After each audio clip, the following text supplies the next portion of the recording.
Bonjour, nous allons prier pour la sémence d'aujourd'hui. Je vais partager avec vous la sémence, ma sémence du matin que j'ai reçue et je pense que ça va bénir beaucoup des gens.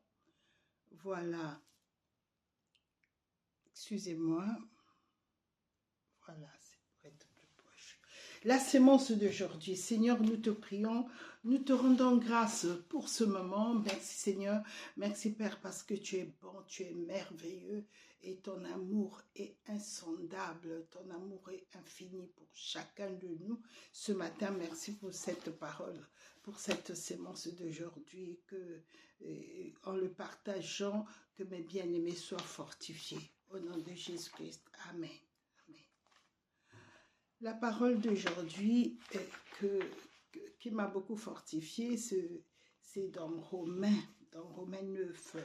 Dans Romains 9, vraiment cette parole m'a donné la force ce matin. Je suis convaincue qu'elle va vous donner la force, vous booster dans votre foi et que vous allez partir de l'avant et que l'amour de Dieu va être répandu dans votre cœur au travers de cette parole vivante.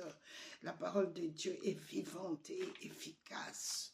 Elle est plus tranchante qu'une épée quelconque à double tranchant, pénétrante jusqu'à partager âme et esprit, jointure et moelle. Elle juge les sentiments du cœur. Rien n'est caché devant la parole de Dieu, bien-aimé. Elle juge les pensées, les sentiments, ce qu'on peut sentir qui n'est même pas encore exprimé, mais le Seigneur peut le juger si c'est un bon sentiment ou pas. Et il dit, rien n'est caché devant lui. Tout est nu et découvert devant celui à qui nous devons rendre compte. Donc, bien aimé, nous pouvons lui faire confiance parce qu'il voit tout. Il voit même ce que nous ne comprenons pas. Le Seigneur, dans son amour, il nous aime. Et voilà pourquoi, même quand nous ne comprenons pas, lui, il est fidèle. Il vient toujours nous aimer parce qu'il est amour. C'est un Dieu d'amour. Il nous a créés avec amour. Il nous a engendrés en lui. Et après, il nous a donné un corps en nous mettant dans le ventre d'une femme. Bien-aimé, je vais d'abord lire la parole, car au commencement, nous devons toujours être dans la parole de Dieu. Romains 8 dit ceci. Car le Seigneur exécutera pleinement et promptement sur la terre ce qu'il a résolu. C'est-à-dire ce qu'il t'a dit, ce qu'il m'a dit. Dieu, ce qu'il m'a donné comme promesse, depuis que je suis en Christ, tout ce que j'ai reçu comme promesse, il dit ceci, les promesses qui ne se sont pas encore accomplies, que tu n'as pas encore vues dans ta vie se manifester, le Seigneur les accomplira. Il les accomplira parce que c'est sa parole. C'est ce qu'il a résolu de te donner. Et quand Dieu a résolu de te donner ses promesses, cette parole, il dit, ça s'accomplira. Ça s'accomplira. Un jour, c'était Marie qui s'était rendue dans la maison d'Élisabeth. Mais Élisabeth, alors qu'à cette époque-là, ils n'étaient pas remplis encore du Saint-Esprit. Mais l'Esprit de Dieu venait sur les personnes qu'il choisissait pour parler aux hommes. Et ce jour-là, comme Marie venait de partir de la présence de l'ange, enfin c'est l'ange qui était venu lui annoncer qu'elle allait porter le Fils de Dieu. Et en témoignage, l'ange lui a dit, Élisabeth, ta cousine, elle est dans son 6e mois de grossesse. Celle qu'on appelait stérile est maintenant une femme féconde. Je ne sais pas à qui je parle, mais tu vas féconder. Tu vas féconder parce que Dieu, l'incarnation de Dieu, c'est qu'il est venu se mettre dans le corps d'un homme par la parole de l'ange. Par la parole que l'ange avait donnée à Marie, l'enfant s'est formé. Et bien par cette parole que Dieu est en train de te donner, tu vas être enceinte. D'autres vont être enceintes de quelque chose que le Seigneur leur avait donné. Et bien maintenant, ça rentre dans ton ventre. Ça rentre dans ton ventre spirituel pour ceux qui attendent des promesses qui doivent s'accomplir. Elle s'accomplira. Attends-la. Et elle est en train de se manifester parce que le Seigneur exécutera pleinement et promptement sur la terre où nous sommes, sur la terre des vivants, sa parole. Et elle accomplira. Elle va l'accomplir et pleinement tel qu'il te l'a donné. Tiens-toi là tranquille. Tu vas témoigner que le Seigneur m'a parlé.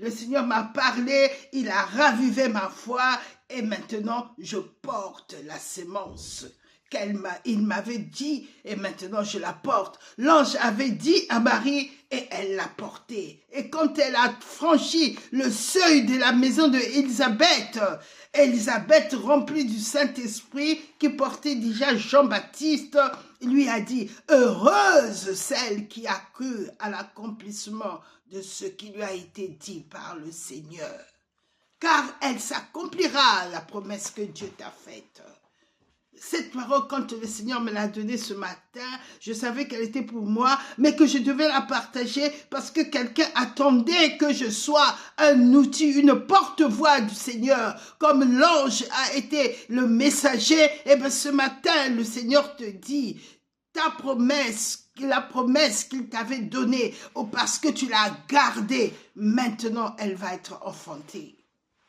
Tu as gardé cette parole comme la grossesse. Maintenant, tu vas la voir se manifester. Maintenant, tu vas la voir avec tes yeux. Elle s'accomplit promptement et pleinement. Aucune parole de Dieu ne tombe à terre sans porter du fruit. Ésaïe 55, c'est le Seigneur qui le dit. Parce que toute parole qu'il envoie retourne chez lui après avoir accompli sa mission. Maintenant, cette parole-là, elle va manifester la mission et elle va retourner vers le Seigneur après avoir manifesté la mission. La parole de Dieu, c'est Jésus. Jésus, quand il est venu dans la chair, il a fait la même chose.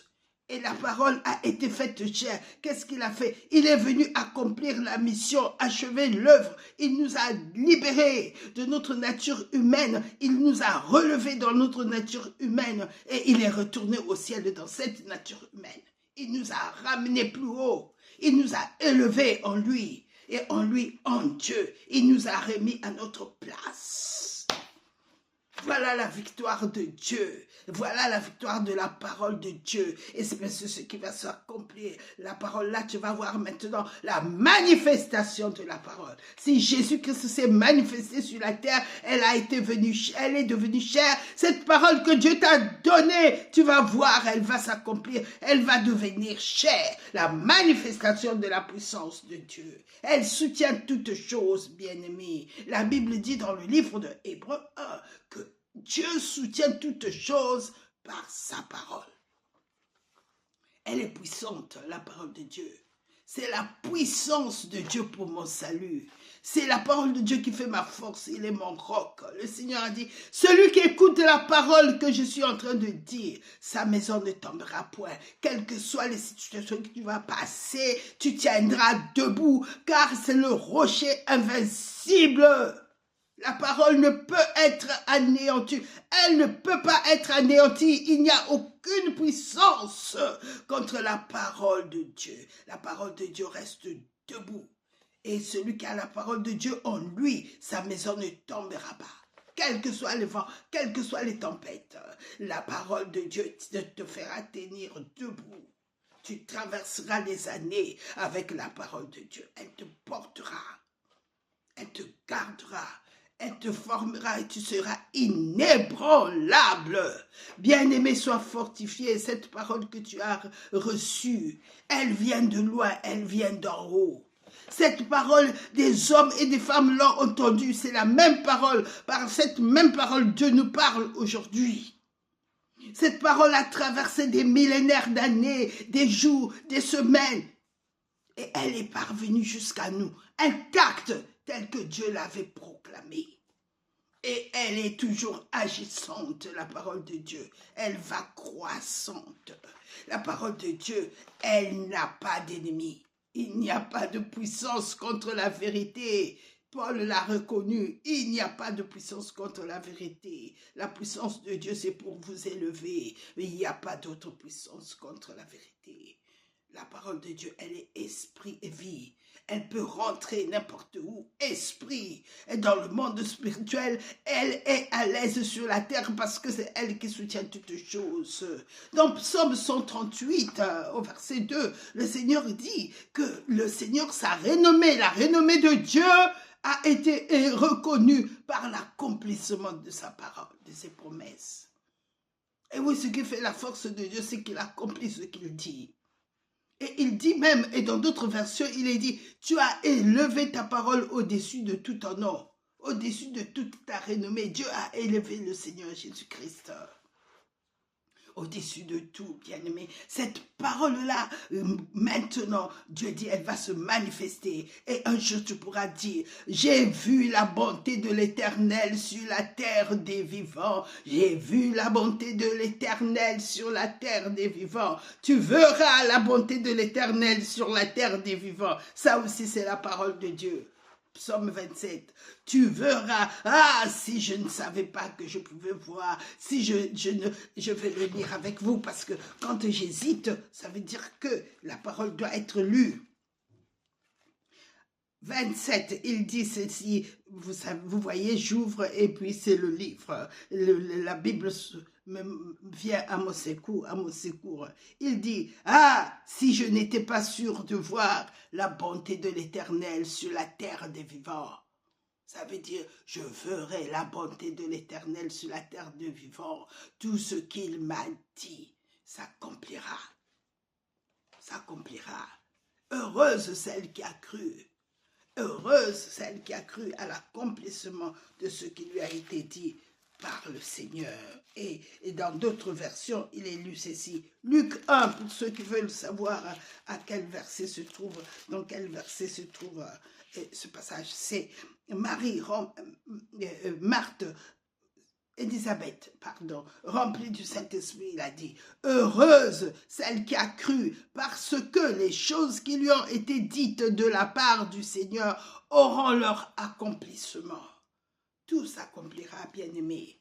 Sois encouragé ce matin, sois encouragé, parce que le Seigneur accomplira pleinement et promptement sa parole sur la terre. Pleinement et promptement ce qu'il a résolu. Et ce qu'il a résolu pour toi et moi, c'est son plan. C'est son plan. Beaucoup disent, oh mais non, Dieu n'a pas tout préparé d'avance. Si, qu'il a préparé tout d'avance. Il pouvait dire ça au prophète au travers de ceux qui lui résistaient. Le Seigneur dit, je sais quand tu te... Le psaume 139 dit ceci. Dieu sait toutes choses. Il peut même nous raconter comment la fin du monde va se passer, mais il ne le dira pas. Parce qu'il a dit, le Seigneur a déjà dit qu'il ne le dira pas. Personne ne le saura. Personne ne le saura. Il ne le dira pas. Donc, bien-aimés, nous devons comprendre la bonté de Dieu, la volonté de Dieu. Nous devons comprendre la volonté de Dieu et pour nous faire du bien. Quand il a créé Adam, c'était dans le seul but de lui faire héritier de la terre, afin qu'il puisse unir au travers de lui ce qui était sur la terre à ce qui était dans le ciel. Mais même si cela ne s'est pas fait, bien-aimé, en Jésus-Christ, ça a été accompli. Quand nous regardons Jésus, il est homme, c'est-à-dire il représente la terre, il est Dieu, il est le Fils de Dieu, il est homme. En Jésus-Christ, la parole de Dieu, la volonté de Dieu a été accomplie. Dieu a uni ce qui était dans le ciel à ce qui était sur la terre. Et aujourd'hui, Jésus est assis dans la forme humaine, dans les cieux, tout en étant Fils de Dieu, tout en étant Dieu. Il est en Dieu. Jésus-Christ, par lui, Dieu nous a fait rentrer en lui. C'est très important que nous réalisons cette phase-là. Parce que c'est ça qui a changé notre identité. Avant, tu n'étais pas présent dans le ciel. Maintenant, par Jésus-Christ, tu as donné ta vie à Jésus. Tu es dans le ciel. Bien-aimé, ne t'appelle plus pécheur. Tu es maintenant fils de Dieu. Le pécheur, c'est un esclave. Il ne peut pas hériter du royaume de Dieu. La parole de Dieu dit, chasse l'esclave et son fils. C'est-à-dire, chasse la nature du péché et tous ceux qui vivent dans le péché dehors. Ils ne peuvent pas entrer dans le royaume de Dieu. Le royaume de Dieu se trouve en Dieu. C'est le saint de Dieu. L'exemple que nous avons vu de Abraham, qui était le saint de Dieu, Abraham, dans le saint d'Abraham, eh ben, le royaume de Dieu est dans le saint de Dieu. Dans le saint de Dieu. Jésus-Christ, il a dit, ma vie est cachée avec Christ en Dieu. Le royaume se trouve en Dieu. Jésus, il a dit à ses disciples, maintenant vous croyez que je suis sorti de Dieu et je retourne à lui. La terre existait sur la terre, il y avait le royaume existait, mais dans les cieux, Dieu a tout créé en lui. Voilà pourquoi, quand Adam a péché, il a été expulsé du sein de Dieu. Afin qu'il ne puisse pas produire ce qu'il était. Sa nature ne correspondait plus au sein de Dieu. Ainsi sera fait de tous ceux qui suivent l'ennemi. Parce que quand tu t'appelles pécheur, ça veut dire que c'est la Bible qui dit ça. Dans 1 Jean qui dit, celui qui pêche, il n'est pas de Dieu, il ne connaît pas Dieu. Ça veut dire que Jésus nous a déjà délivrés, tu peux vivre cette victoire-là, mais efforce-toi. La Bible dit, efforcez-vous d'entrer dans le repos. Il n'y a que deux natures, bien-aimés. Et Dieu a toujours eu ce principe. Jamais il ne va t'obliger. Il a mis devant nous la vie et la mort. Mais il dit, choisis la vie pour que tu vives. Ça a été pareil pour ceux qui ont été sous la loi. Ne pensons pas que c'est différent pour nous qui sommes dans la nouvelle alliance. C'est le même principe de Dieu. Quand il a créé Adam, il l'a créé libre. Il ne l'a pas obligé. Il n'a pas dit à Adam, si tu ne choisis pas l'arbre, je vais te frapper. Non, Dieu n'est pas un dictateur. Le diable, quand tu ne fais pas ce qu'il veut, il commence à t'opprimer, à t'oppresser. Et même quand tu ne sais pas, il y a des gens qui ne savent pas, mais ils sont oppressés. Mais Dieu nous a créés à son image, à sa ressemblance. Même quand le Seigneur Jésus-Christ, le Fils de Dieu, était sur la terre, Dieu n'intervenait pas. Il le laissait libre. Voilà pourquoi Jésus, au moment de Gethsémani, a dit, si tu peux l'éloigner, mais que ça ne soit pas ma volonté, mais ta volonté. Et cela nous a sauvés. C'est là, il a obéi à la volonté de Dieu. Et pourtant, dans le corps humain, la chair exerçait une pression sur lui. Et la peur et l'angoisse, on dit qu'il était tellement angoissé que sa sueur s'est transformée en grumeaux de sang. Mais aucun homme ne pouvait nous délivrer que lui. Donc la pression reposait sur lui. Est-ce qu'il ira jusqu'au bout? Et l'ennemi n'arrêtait pas de l'opprimer. Regarde comment tu vas te crucifier. De lui montrer les Écritures. C'est écrit qu'il devait souffrir dans le psaume 22. Si nous voyons tout ce que... Et Jésus lisait tout cela et il savait tout cela. Mais dans le corps humain a commencé à lui faire comprendre, à lui faire vivre la faiblesse humaine. Le Seigneur a dit, l'esprit est bien disposé, mais la chair est faible. Mais grâce soit rendue à Dieu. Lui, il vivait selon l'esprit. Et ces deux principes nous sont donnés. Dieu, quand nous donnons notre vie à Jésus, c'est-à-dire que nous sommes nés de nouveau, mais maintenant, la partie la plus importante de notre vie, c'est au moment où nous arrivons à choisir. Adam est tombé, Jésus nous a relevés et il a mis son esprit en nous afin que nous choisissions bien, bien-aimés. Il dit, si tu vis selon la chair, tu mourras. Mais si tu vis selon la vie, c'est la vie éternelle, tu vivras. Ça veut dire que selon l'esprit de Dieu dominera sur la chair. L'esprit de Dieu te fera sortir des situations où tu es toujours tenté. Ça veut dire que l'Esprit de Dieu vient nous aider dans notre faiblesse humaine. Et que quand nous ne pouvons pas, Adam n'a pas pu, mais nous le pouvons. Pourquoi? Parce que Dieu vit en nous. Nous avons maintenant la nature de Dieu, comme Adam était au commencement. Jésus-Christ est venu nous remettre là où nous étions au commencement, c'est-à-dire enfants de Dieu. Mais ça, le choix nous est donné. Personne, le Seigneur, notre Dieu, ne va jamais t'obliger à choisir, à vivre pour lui. C'est très important que nous comprenions cela. L'église d'hier, enfin, je veux dire les assemblées d'hier, ils ont échoué. Et beaucoup ont abandonné la vie de l'esprit. Pourquoi? Parce qu'ils avaient choisi de vivre dans la chair plutôt que dans l'esprit. Si nous lisons la vie de la chair, dans la vie de la chair, il n'y a pas de fruits. Il n'y a pas de fruits dans la vie de la chair. Il n'y a que les œuvres. Les œuvres. Et ils font, et ils font, et ils font. Comme des esclaves, ils font, et ils font, et ils font. Et ils parlent, et ils médisent, et ils disent, et ils maudissent. Dans la vie de la chair, jamais les gens ne s'aiment. Vous arrivez dans cette assemblée-là, ils voient que la chair. Oh, mais les gens ne s'aiment pas ici. Mais Dieu a dit quoi? L'amour de Dieu nous est donné par l'esprit.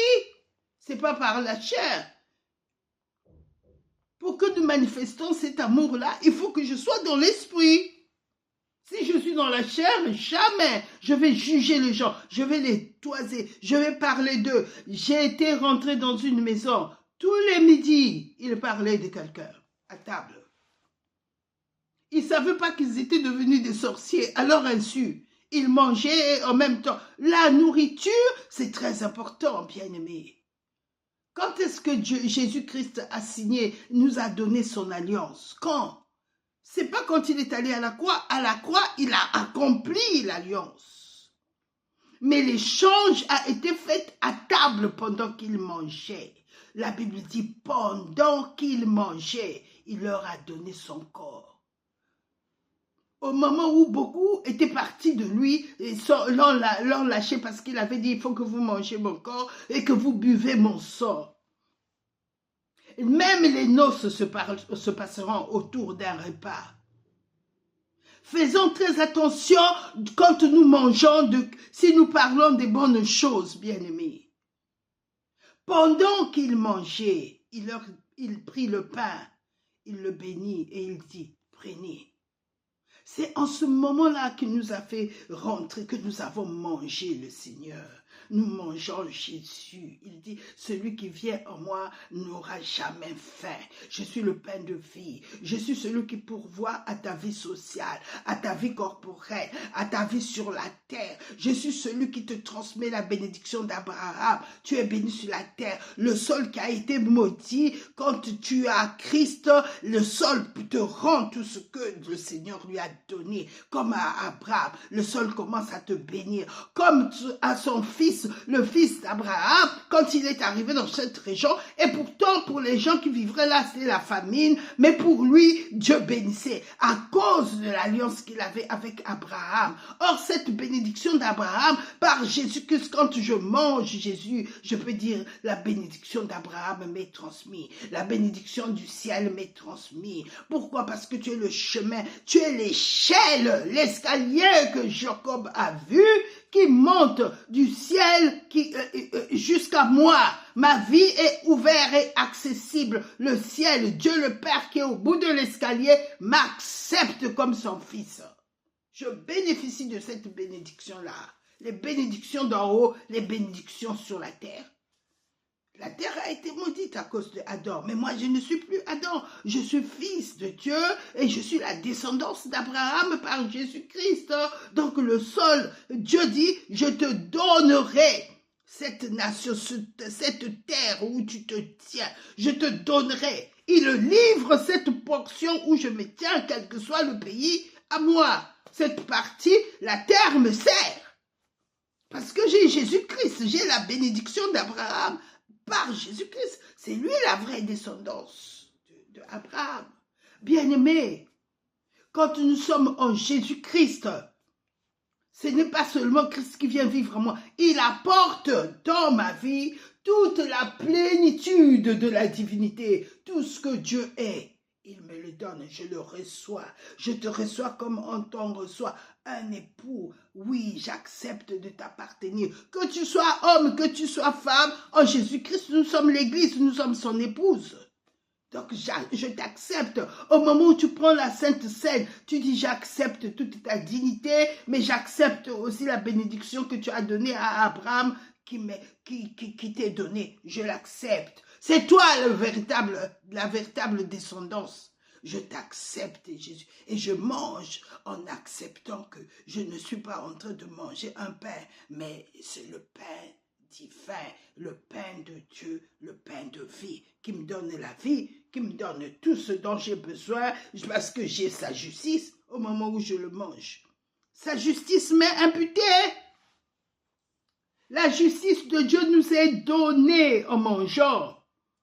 Quand je mange, je confesse. Oui, Seigneur, Dieu l'a fait devenir péché pour moi afin que je devienne péché pour lui.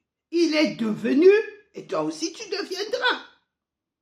C'est comme ça que Dieu nous a donné. L'échange s'est fait au moment où on mangeait. Le peuple d'Israël a été sauvé par l'agneau qu'ils avaient mangé. Et ça leur a donné la force de marcher pendant des années et des années. Tout ce qu'il portait spirituellement, l'incarnation de Dieu dans l'homme change la vie de cet homme. Retiens ça, l'incarnation de Dieu dans l'homme change la vie de cet homme. L'incarnation de Dieu en moi a changé ma nature, mon identité, mon avenir. Je suis maintenant, Jésus-Christ est mon arbre de vie. J'ai été coupé à l'olivier sauvage et j'ai été greffé à l'olivier franc. Automatiquement, mon avenir a changé. Si je connais ces vérités, quelles que soient les pensées que l'ennemi va me donner, je dis, oh, tu es vaincu, tu ne peux plus agir maintenant. Parce que mon avenir, maintenant, c'est Christ. Christ est ma tête. Quand Dieu incarne la vie de quelqu'un, c'est terminé. La nouvelle naissance, c'est l'incarnation de Christ en nous. Regardons Abraham. Comme les hommes n'étaient pas encore sauvés, donc il avait encore cette nature de Adam. Dieu ne s'est pas incarné dans sa nature, dans son corps, parce qu'il fallait que Jésus soit crucifié pour que l'homme soit délivré de la nature du péché. Et comme cela ne s'était pas fait, qu'est-ce que Dieu a fait? Il lui a donné le vin et le pain. Et il leur a donné le vin et le pain. Ça veut dire que je te fais rentrer dans la nature de Dieu. Et deuxièmement, Dieu s'est incarné dans son nom. Son nom, pourquoi? Parce que son nom, on l'appelait Abraham. Quand on l'appelait, on mettait une identité sur lui. Ce qui résonnait allait résonner aussi dans sa vie. Et oui, allait résonner aussi dans sa vie. Il était père élevé. Et c'est ce qu'il était. Partout où il allait, il était père élevé. Partout où il allait, il était riche. Partout où il allait, il s'est levé au-dessus de tous. Au point où, quand il est allé se battre, Dieu lui a livré tous ses ennemis. Père élevé. Ça voulait dire que, en esprit, personne ne pouvait le battre. Dieu l'avait choisi et Dieu avait établi sa parole avec lui. Quitte la maison de ton père, quitte ton pays et je te conduirai vers le pays que moi j'ai choisi pour toi.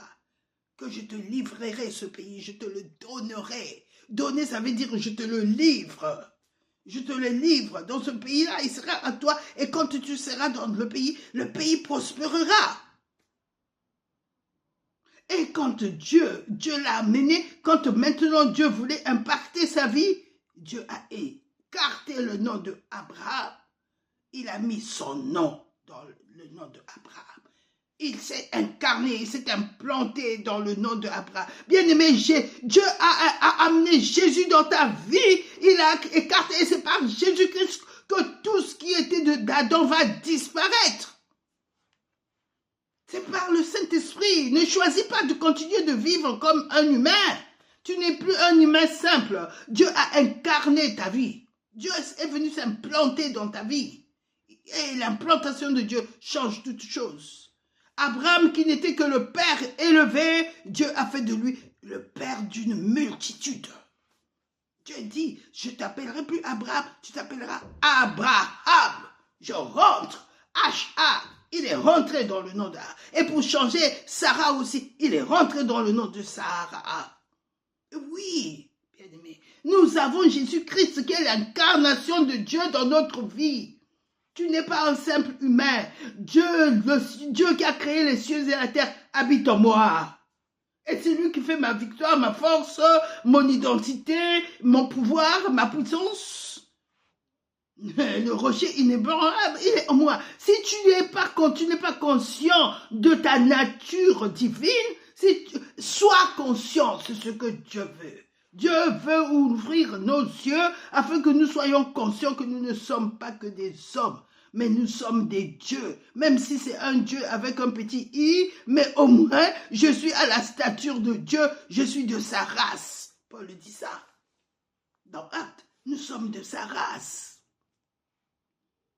Et Dieu est étonné de voir, il a dit dans Psaume 82, « J'ai dit que vous êtes des dieux, que vous êtes tous le Fils du Très-Haut. » Quand il nous a créés, il a prononcé cette parole. Et quand Jésus est arrivé devant les Juifs, il leur a dit, « Vous êtes scandalisés parce que je dis que je suis Fils de Dieu? Mais n'est-il pas écrit dans votre loi, vous êtes des dieux? » Il voulait leur faire comprendre, mais Dieu vous a appelés des dieux. Et vous voulez être des simples hommes et vous êtes choqués quand on vous appelle, quand quelqu'un dit qu'il est le Fils de Dieu. Mais vous êtes Dieu, n'a-t-il pas dit que vous êtes des dieux? Il vous a appelé des dieux. Au temps de Job, quand les fils de Dieu se rassemblaient, Dieu nous appellera toujours de Dieu. Et même si toi tu refuses cette identité-là, mais à cause de quoi? À cause de la révélation, de l'ignorance qui tu es. Tu dis tout le temps, je sais qui je suis en Christ. Mais tu sais qui est Christ en toi?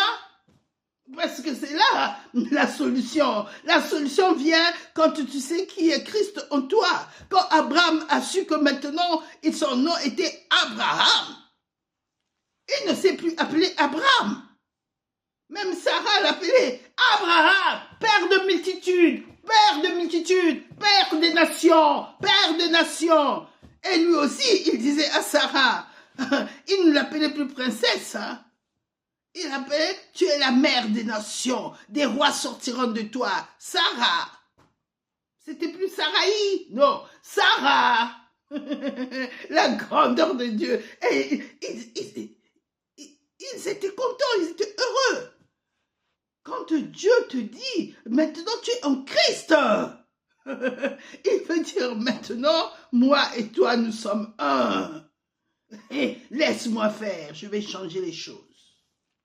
Laisse-moi faire, je suis invincible. Si tu réalises qui tu es en Dieu, que Christ en toi, l'espérance de la gloire, Christ en toi, toute la plénitude de la divinité est en toi. Oh, je ne sais pas à qui je suis en train de parler, bien-aimé. Dieu est trop bon pour nous. Dieu est trop bon pour toi pour te dire ces vérités. Il y a peu qui regardent mes vidéos. Si ce n'est pas Dieu qui te conduit pour regarder cette vidéo, ces vérités-là, tu ne peux pas le recevoir. C'est par le Saint-Esprit. Dieu nous a mis la chair et l'esprit. Choisis. Mais de ton choix dépendra ton avenir. Et les assemblées d'hier, ils étaient en Jésus, ils chantaient, ils dansaient, mais ils ne savaient pas qui ils étaient. Et alors, ils se sont mis à marcher, à produire les œuvres de la chair. Nous allons lire les œuvres de la chair, bien-aimés. Ça va vous montrer où tu te situes. Et nous allons lire les fruits de l'esprit aussi. Pour savoir, mais ces fruits-là, c'est par le Saint-Esprit que tu vas les avoir, se manifester. C'est pas par ta propre force. Tandis que les œuvres, c'est par tes forces. C'est toi que l'ennemi utilise pour produire les œuvres. Et c'est ça qui a créé...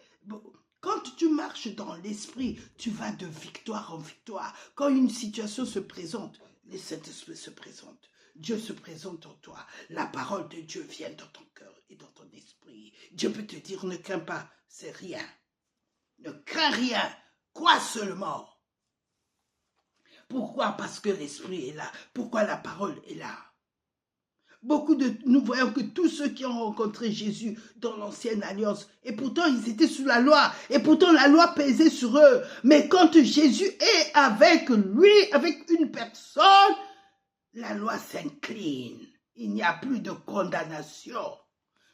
Là où il y allait avoir drame, il y a maintenant joie et réjouissance. C'est ce qui s'est passé au temps de Jésus. Jésus n'était pas encore rentré en eux, il était toujours à l'extérieur, mais quand il apparaissait quelque part, la situation changeait. Comme pour Adam, Dieu est apparu dans sa vie, et bien lui et toute la descendance qu'il a eue, Dieu a toujours agi, il n'a jamais oublié ce peuple. À cause de l'alliance qu'il avait fait avec Abraham, Dieu revient toujours sur le reste. Même quand tous les Juifs se détournent de Dieu, Dieu est toujours fidèle à cause de l'alliance. Dieu est un Dieu d'alliance. Et à cause de l'alliance qu'il a fait avec Jésus, bien-aimé, Jésus a versé son sang et il a déclaré devant Dieu et devant les hommes, « Ceci est mon sang, le sang de l'alliance. » Dieu a alliance avec toi, tu as donné ta vie à Jésus. Marche par l'Esprit et tu verras que Jésus et Dieu se manifestera. Dieu se manifestera parce que tu choisis de marcher avec Dieu. C'est pas qu'Abraham marchait avec, il a même dit à l'autre, non, choisis, change de camp. Moi, je ne veux pas, je vais continuer avec Dieu. Parce que je ne peux pas tout le temps me disputer. Cette vie-là ne me convient pas. Il a fait un choix. Il a fait un choix. Il y en a qui choisissent dans les assemblées, se disputent. Et ils viennent au culte, ils ne s'entendent pas. Dans la maison, se disputent, mari et femme, et ils viennent au culte, ne s'entendent pas. La chair, bien-aimée, ne produit pas la vie. La victoire se trouve dans l'esprit. La vie se trouve avec le Saint-Esprit, bien-aimé. L'humilité. Souvent, nous pouvons choisir l'humilité comme Abraham a fait. Abraham a préféré choisir la paix, vivre en paix, que de se disputer tout le temps. Ils se sont séparés. Mais vous avez vu ce que l'autre a subi? L'autre a subi non seulement ça, mais l'inceste aussi. Et il y a beaucoup de croyants comme ça dans l'église, mais ils vivent dans la chair. Ils vivent dans la chair. Pourquoi? Ils ont fait le choix de ne pas multiplier, de ne pas croître en esprit. Et ils aiment ça. Moi, j'ai vu des chrétiens qui m'ont dit, « Ah, mais toi, tout le temps, tu parles de la parole, tout le temps, tu parles de Dieu. Il y a aussi la vie naturelle. Hein. Il faut que tu sois aussi naturel. » Je leur ai dit, la vie naturelle sans Dieu, elle va vous entraîner loin dans les problèmes. Mais moi, avec Dieu, toujours la parole de Dieu me fera toujours grandir et me fera dominer la vie naturelle. Et c'est ce qui s'est passé. J'ai vu beaucoup de gens, bien-aimés. Ils avaient choisi de vivre dans la chair. Pourquoi? Parce qu'il fallait être plus naturel que d'être plus spirituel. C'est un choix que les gens font.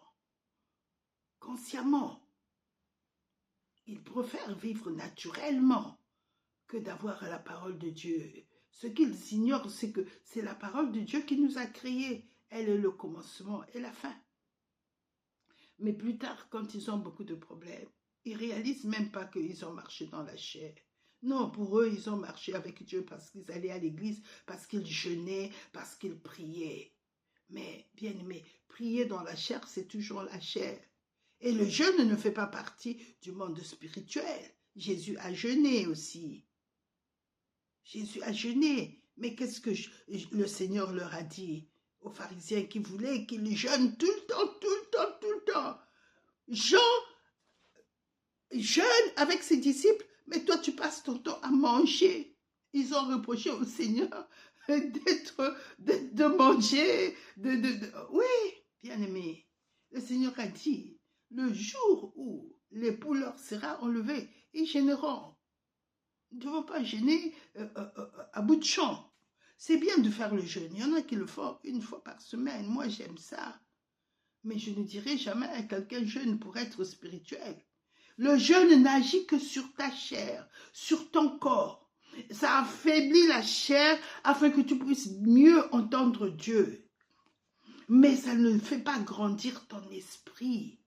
La Bible est claire là-dessus, bien-aimé. Parce que le jour où les disciples n'ont pas pu délivrer cet enfant, le Seigneur a dit, jusqu'à quand vous supporterai-je? Incrédules, ils étaient incrédules. Le Père était incrédule, mais les disciples aussi étaient incrédules. Vous savez, ce qui avait rendu le Père incrédule, c'est ce qu'il voyait.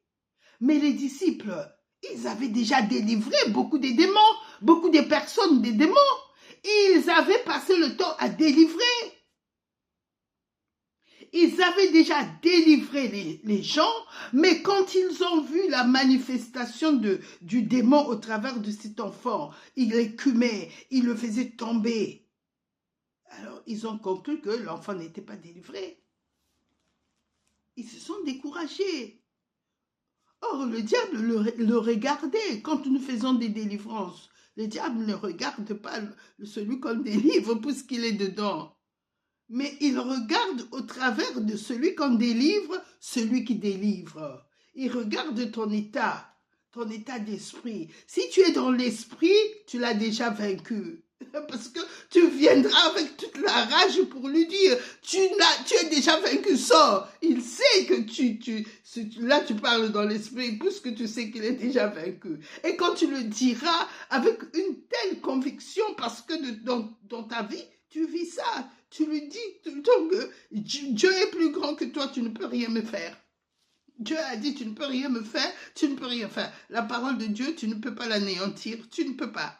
La parole de Dieu m'a déclaré plus que vainqueur. Quelles que soient les situations, toi tu seras le vaincu. Moi j'ai la victoire de Christ qui m'a habillé de lui. Je suis revêtu de Christ. Donc tu es vaincu déjà. Il sort. Il sort. Parce qu'il sait que là, c'est Christ et toi. Il reconnaît l'autorité de Christ. Mais toi tu vis dans le péché tout le temps. Tu ne connais pas ton identité. Et tu veux le chasser? Bien-aimé. L'autorité vient quand tu connais ton statut, tu connais ton identité, ce que Jésus est en toi et ce qu'il t'a fait devenir. Abraham le savait. Abraham le savait. Il a dit à Lot, non, je préfère Dieu parce que depuis que je me dispute avec toi, Dieu ne me parle plus. Dieu ne lui parlait plus.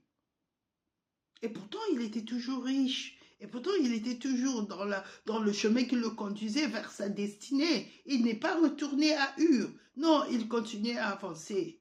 Mais la présence de Dieu pour Abraham était plus importante que de se disputer, que ce qu'il avait. Ce qu'il avait n'avait pas de prix devant Dieu. C'est Dieu qui avait du prix. Pourquoi? Parce que ce qu'il était, ce qu'il avait, venait de Dieu. Et beaucoup de chrétiens oublient ça. Ils pensent que Dieu, j'ai la bénédiction de Dieu, je suis bien dans la société, je suis bien à l'église. Le reste, je peux me débrouiller. Non, bien-aimé, c'est un choix. Et le choix, nous le faisons librement. Nous lisons à partir de Galates 5, à partir du verset 22. Je vais commencer par les fruits parce que j'aime le fruit.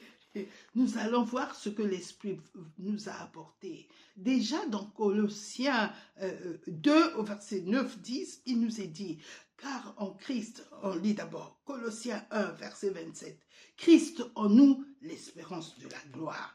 Donc, quand Christ vient en nous, il change notre identité. Là où il n'y avait pas la gloire va commencer à se manifester. Même si ce n'est pas tout de suite. Mais l'origine de la gloire est là.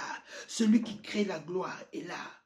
Dans son palais, tout s'écrit gloire. Là où il est, c'est la gloire. L'esprit de la gloire est là. Et avec sa puissance, il va commencer à changer les choses. Et quand je ne peux pas dans mon caractère, lui, il manifeste son caractère. Parce que nous sommes devenus un. Quand tu arrives dans un milieu où il y a l'hostilité, lui, il te dit, attention, il te donne, il me donne automatiquement la maîtrise de soi, automatiquement, le fruit commence à se manifester. Lui, il commence à se manifester. Quand quelqu'un te parle, toi, tu ne réponds pas. Même quand tu remarques les gestes qui ne sont pas bien, le Saint-Esprit commence à se manifester. C'est son fruit. Cela ne vient pas de nous naturellement. C'est lui qui nous donne ça. Là où les gens ne sont pas aimables, toi tu es calme.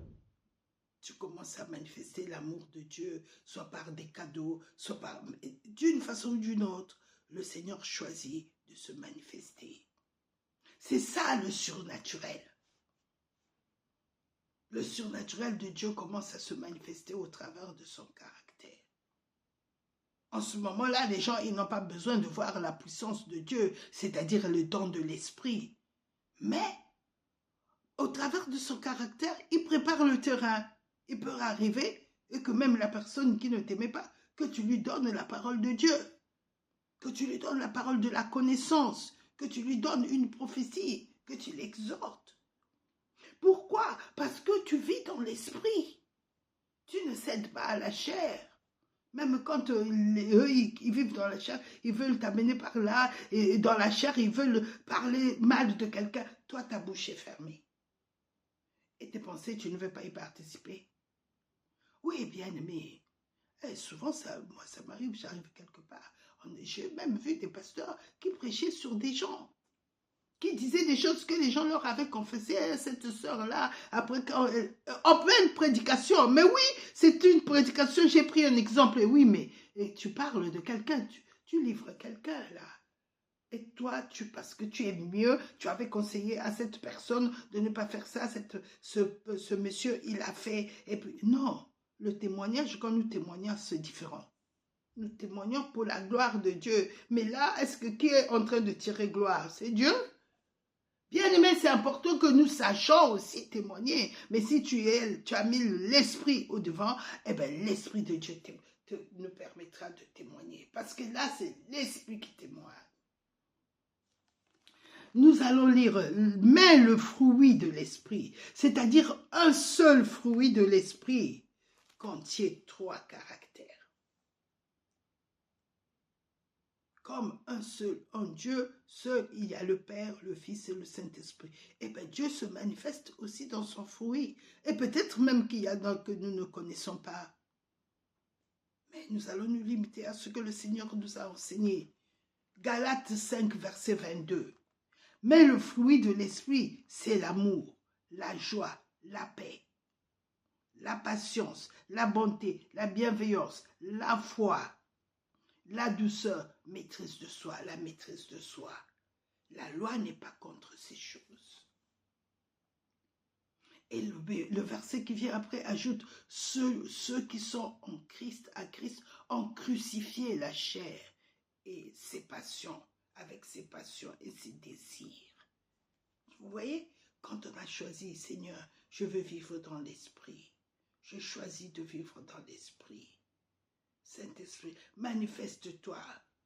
Fais que ma chair que tu as crucifiée ne se manifeste plus. Remplis-moi de ta parole et remplis-moi de toi. Je veux de ta plénitude et je veux marcher dans la plénitude de l'esprit. C'est un choix. C'est un choix, bien-aimé. Dieu ne va pas nous obliger, choisir de marcher. Il nous a dit, les œuvres de la chair, voilà.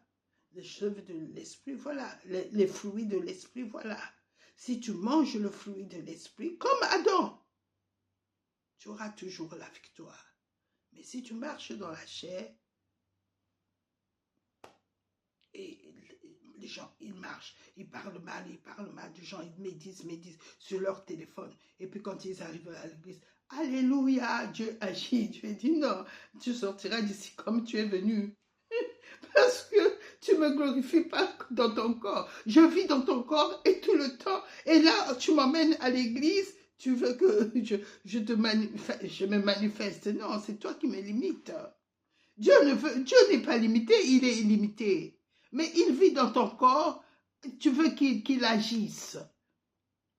Il n'agira à l'extérieur que si toi, dans ton corps, tu ne le limites pas. Il dit quoi dans Éphésiens 3, 20? Par la force qui agit en moi, par la puissance qui agit en moi, il peut faire au-delà de ce que je demande et au-delà de ce que je pense. Mets-le en priorité. Et alors, quand il sera devant, il agira au-delà de ce que je demande et au-delà de ce que je pense. J'ai vécu ça. Et je vis ça. J'étais tellement dans la chair que je posais les demandes pour... J'étais esthéticienne, je suis arrivée au Gabon avec un diplôme d'esthétique. J'étais esthéticienne. Je soignais les peaux, je faisais les massages, le soin de visage, je faisais le modélage du visage, je faisais le massage du corps, je faisais le soin du corps, les épilations. Tout ce qui constitue les soins esthétiques, c'était ma formation. J'étais esthéticienne avec le diplôme.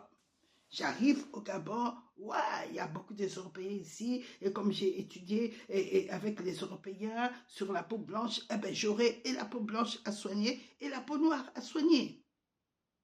Je me suis mise à chercher du travail, partout.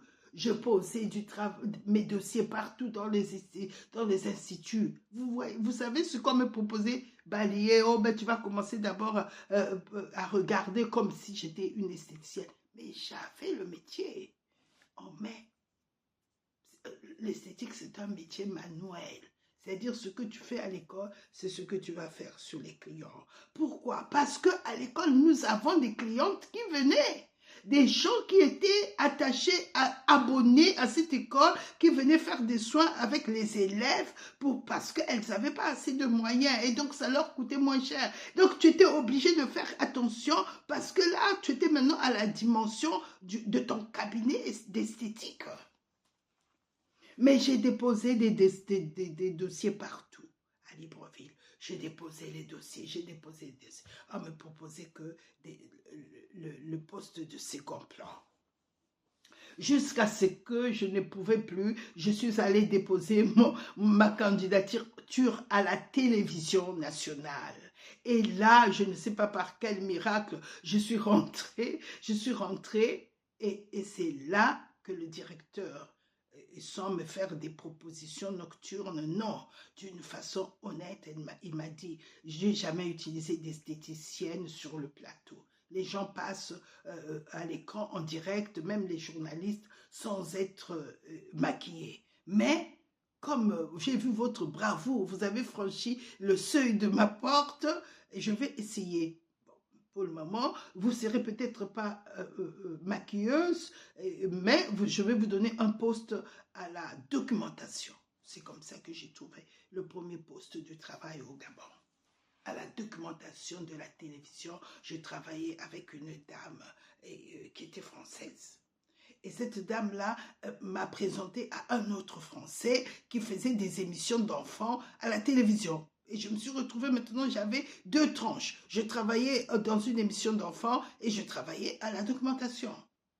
Jusqu'au jour où le Seigneur a touché ma vie, j'ai donné ma vie au Seigneur, alors toutes les choses vont changer.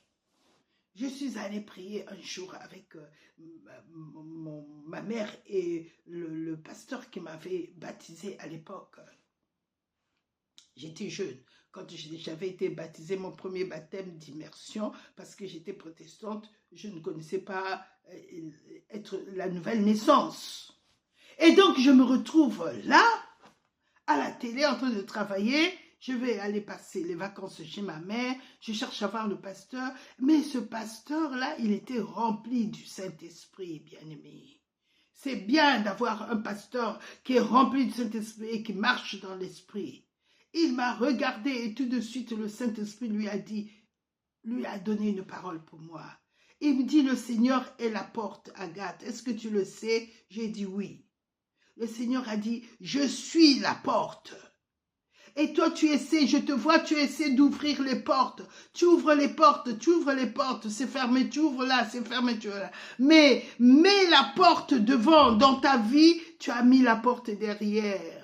Or, la porte que tu as mis là, derrière, qui s'appelle Jésus-Christ, est la porte qui a la main qui ouvre toutes les portes. Il dit, quand j'ouvre une porte, personne ne fermera. Et quand je ferme une porte, personne n'ouvrira. Et toi, tu essaies d'ouvrir la porte, tu ne vas plus prier, tu es dans ce pays, tu ne pries plus, tu fais n'importe quoi. Dieu est devenu, tu l'as mis derrière toi. Mais va, retourne, mets Jésus-Christ devant une porte pour toi. Il a ouvert une porte pour toi. Et alors, je suis retournée, j'ai pris l'avion, je retourne à Libreville, et là, la première des choses que je fais, je demande aux gens où se trouve une église protestante dans ce pays. Ils m'ont dit, mais là, derrière toi, il y a une église au centre-ville. J'habitais au centre-ville, bien-aimé.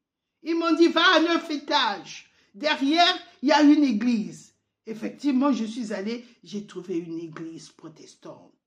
Pour moi, ce qui comptait, c'est l'acte, parce que je savais que Dieu me voyait et qu'il m'avait dit de le mettre devant, donc j'étais en train de faire à cause de Dieu.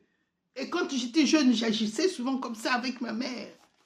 Quand il me disait, va à l'église, fais-le pour le Seigneur. Quand j'arrivais devant la porte, je lui parlais. J'étais pas née de nouveau, mais vous savez, quand Dieu vous aime, il vous a appelé, le Saint-Esprit agit avant même que vous ne le connaissiez.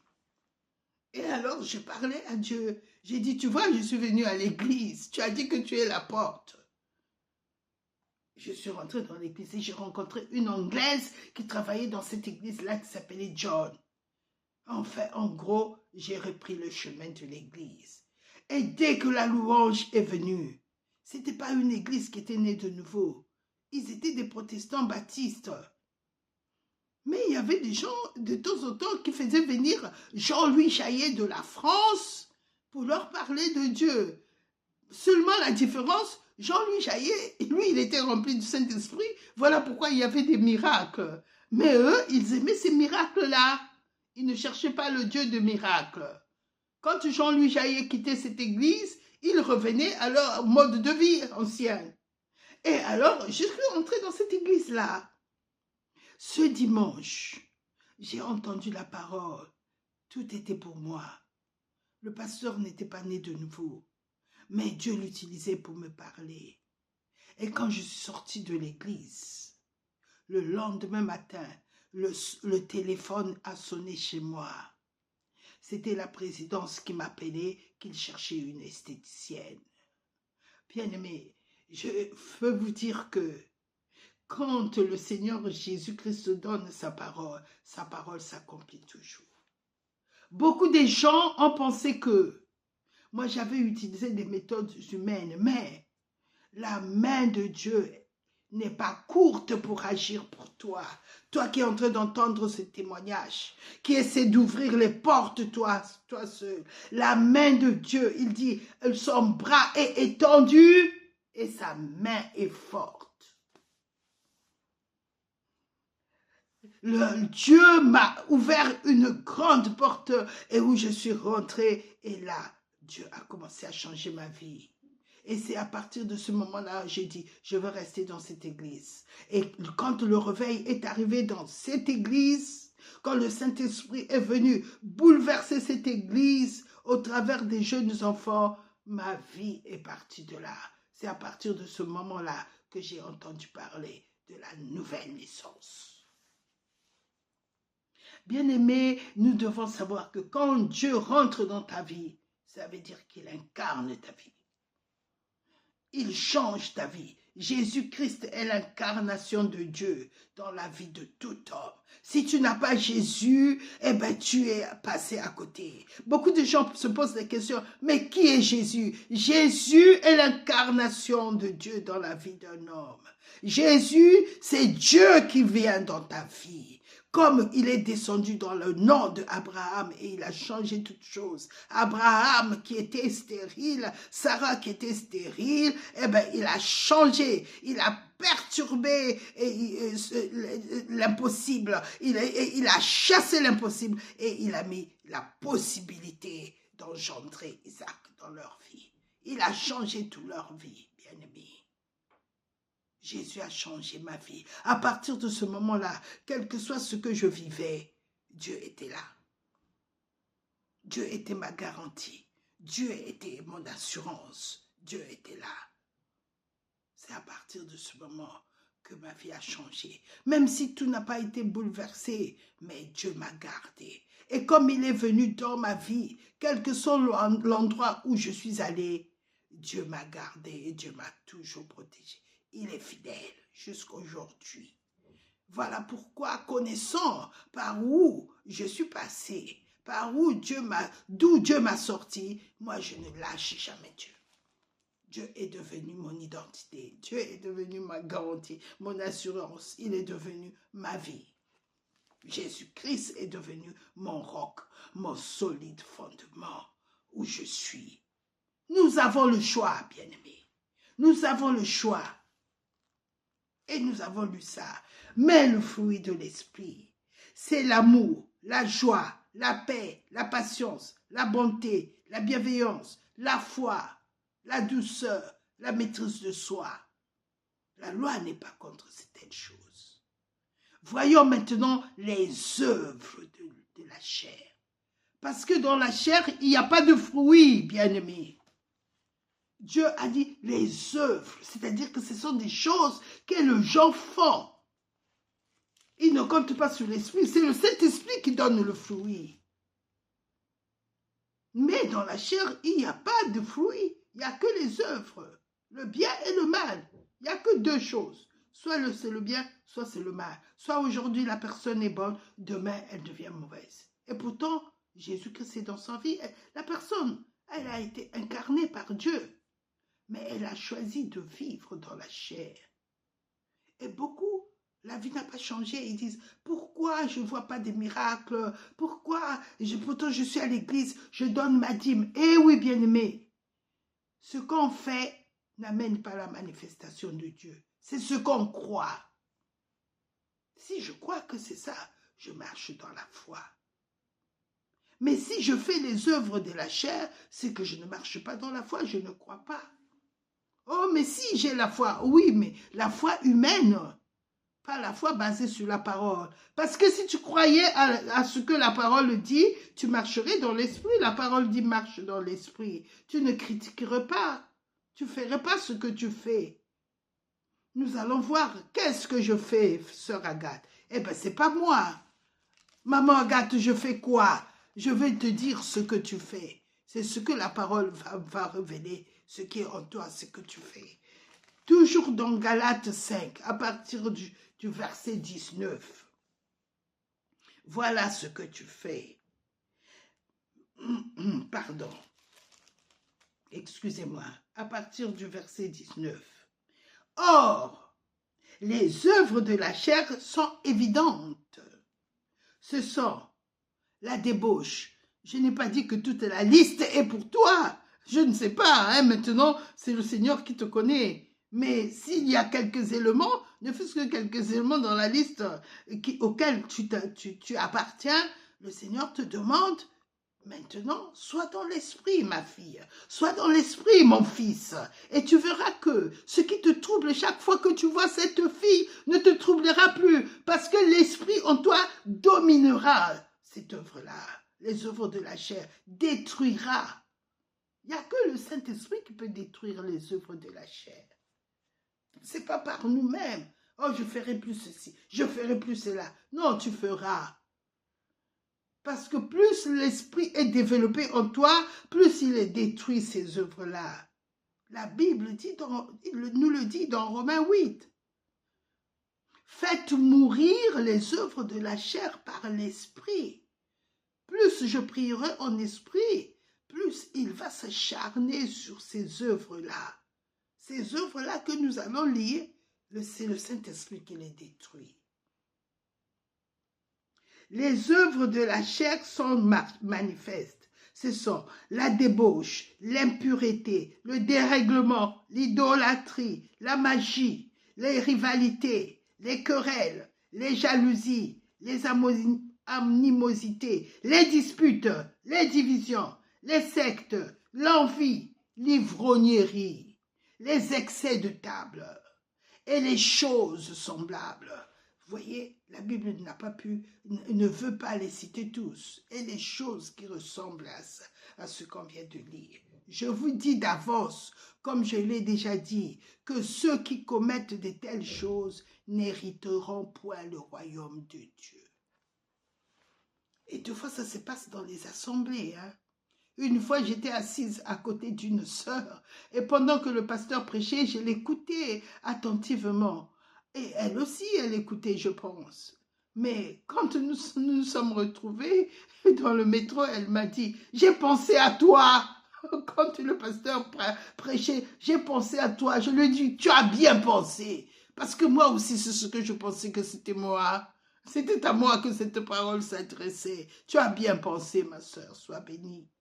Je ne sais pas si elle avait compris, mais moi, je préfère que le Seigneur me parle à moi que de penser qu'il parle à quelqu'un d'autre. Parce que je suis son enfant. Donc, bien aimé, il y a des gens, c'est toujours pour l'autre. C'est toujours pour l'autre, jamais pour eux. Comment voulez-vous qu'ils réalisent que cette parole est en train de s'adresser à eux? Dieu nous parle. Et beaucoup des gens qui vivent dans la chair ne pensent pas que Dieu ne leur a pas parlé. Dieu a parlé. Mais ils ont choisi que non, c'est comme ça. Et dès qu'une situation se présente, elles se mettent à méditer. Quand il veut boire, eh ben, il boit ses livonneries. Et quand les repas fraternels, comme ils appellent ça, oh, mais il faut voir la chair se manifester maintenant. Vous pouvez relire ça. Moi, j'ai pas envie d'être comme ça. Je ne veux pas. Je ne veux pas être définiant, mais c'est ça, les animosités, les séparations.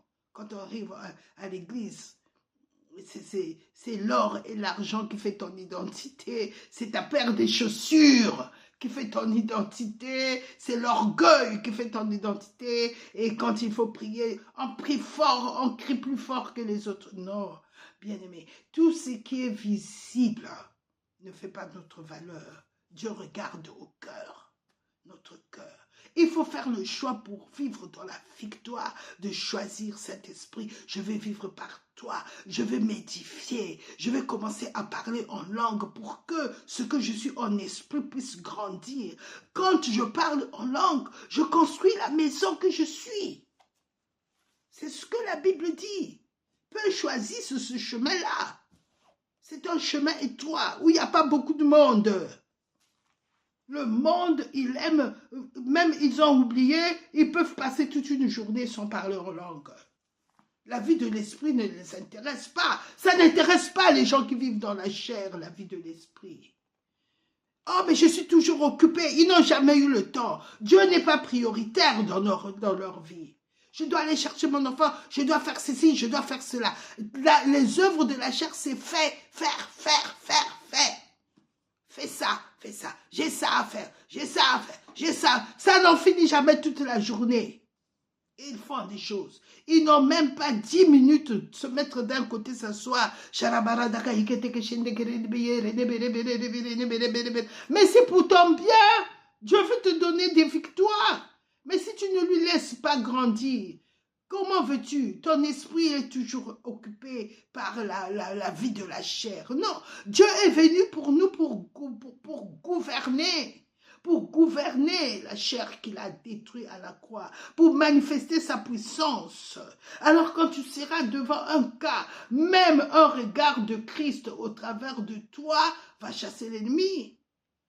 Va chasser l'ennemi. Moi, j'ai vu des gens tituber parce que je les ai regardés bien droit dans les yeux. Une fois, je conduisais, pendant que je conduisais, je ne sais pas pourquoi. J'ai entendu dans mon cœur, mets ton doigt devant, pointe-le devant cette voiture. Je l'ai pointé devant la voiture a failli chavrer. Je dis, hey, Seigneur, qu'est-ce qui se passe? Voilà, la puissance de Dieu est manifeste. Elle est manifeste quand Dieu vit en toi. La grandeur que tu donnes, la place que tu donnes à Dieu, c'est cette place qu'il va occuper. Bien-aimés, nous ne sommes plus dans... C'est dommage de voir quelqu'un qui est rempli du Saint-Esprit et finir dans la chair. Beaucoup aimeraient être remplis du Saint-Esprit.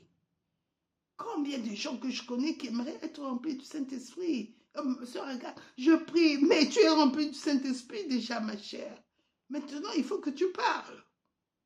Il est très important que nous vivons dans l'Esprit. C'est l'esprit qui vivifie. La chair ne sert de rien. Cessez de vivre dans la chair et vous allez voir, les choses vont commencer à changer. Notre repère, ce n'est pas la chair.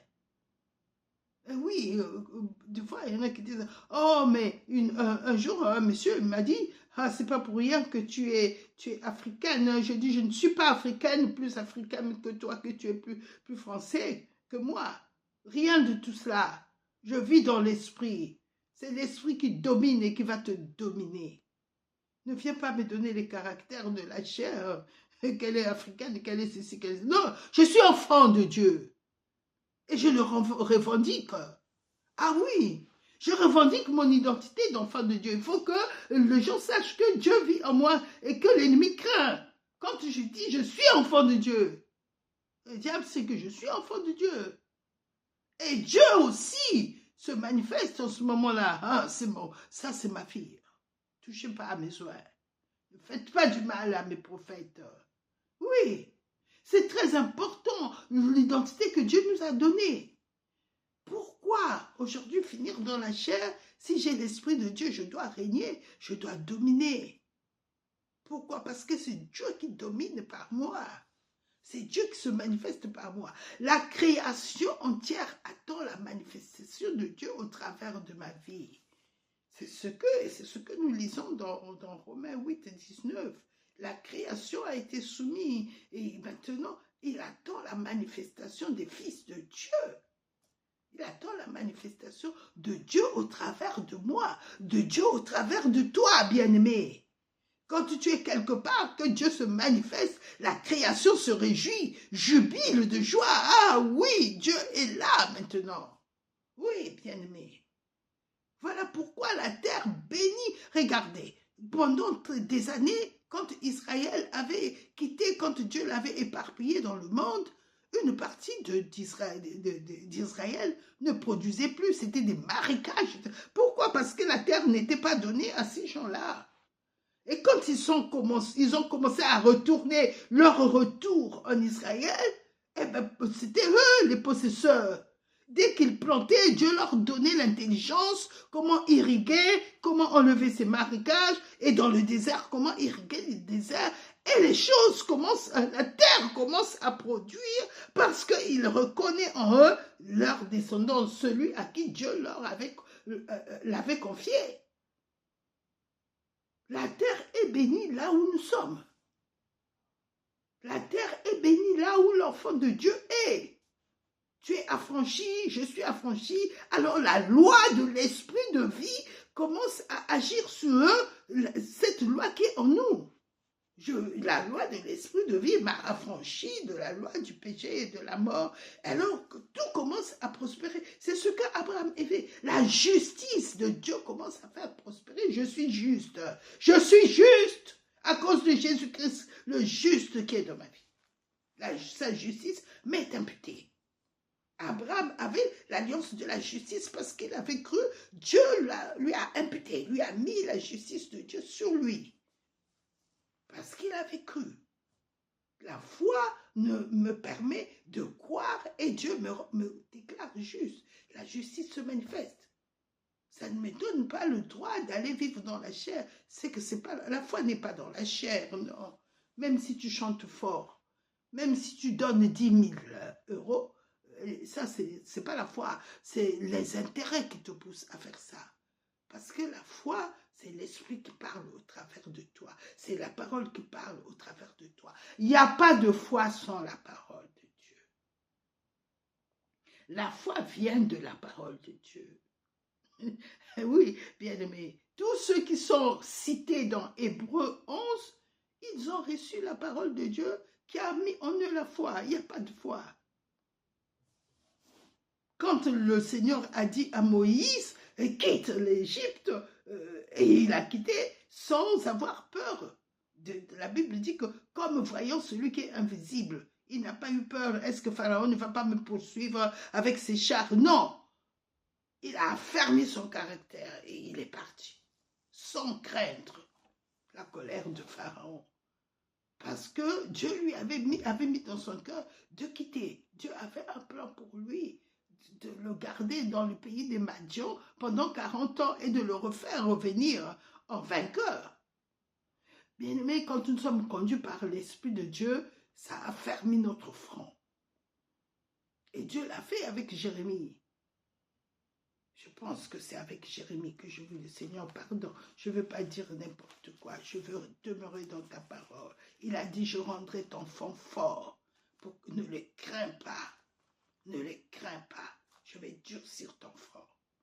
Donc c'est très important que nous comprenions ça, que c'est Dieu qui nous rend fort, c'est Dieu qui change ma vie. Quand je choisis de marcher par l'Esprit, c'est alors que j'aurai des victoires. Je refuse la chair, même si que c'est quelqu'un qui vient encore parler mal de quelqu'un devant moi, je dis je refuse. Je ne rentre plus là-dedans. Je dois grandir et j'accepte de bâtir ma maison. J'accepte d'édifier l'homme de Dieu qui est en moi. Et le Saint-Esprit, quand je vais commencer à parler en langue, il viendra me donner la force d'édifier et il me montrera comment prier en langue et il me conduira. Et alors, mon intelligence, l'intelligence de Dieu s'ouvrira. Pendant que je vais commencer à parler en langue, les versets, le Seigneur me donnera des paroles.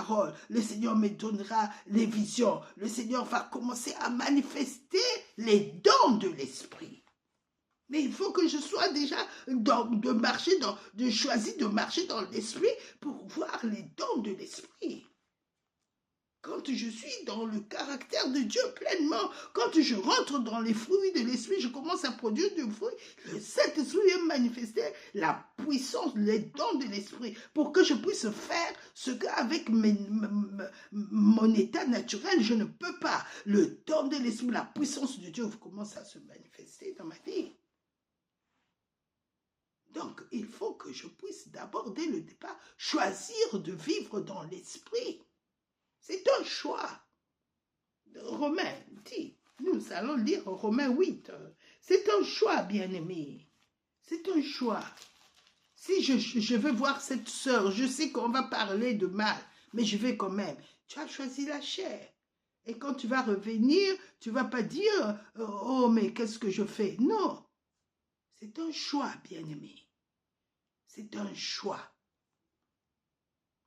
Amen. C'est un choix.